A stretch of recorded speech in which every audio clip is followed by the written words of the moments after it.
Okay guys, welcome to 11th tutorial in Java for beginners, and in here we're going to look at an integer array. In this array we're not going to give it the values, just going to give it the number of values it holds. So I have a new int array 5, and that's a array. That's the name of my array, my variable.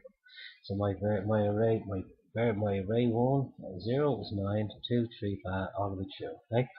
So print out number 3, 0 1 2 3 should be 7, right? This is how we go through a whole loop to print out all the values in an array. So we're saying that I is less than the array length, which it is, and then we increment it. Then we print out my array and the values. Okay, so if we run this, we should get all these values coming out, including the one that I print separately here as well. So there you go. There's my first one, number 3, which is 1000, and then there's the rest of the values. Now, if I was to go and change this 5, you've probably seen it when the video started.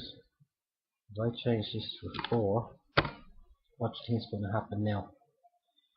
Well, I'm going to show you what's going to happen now. We're going to get an exception, an index out of bounds exception, because we're basically trying to put 5 items into a bucket that can only hold 4. Or there's only, you can't do it. So there you go, you get a Java index out of bounds exception 4, which basically means this 4 cannot hold 1, 2, 3, 4, 5, and that's when you get an out of bounds exception. Alright, I hope you enjoyed this one, and I'll catch you in the next one. Take care guys, see you then, bye bye.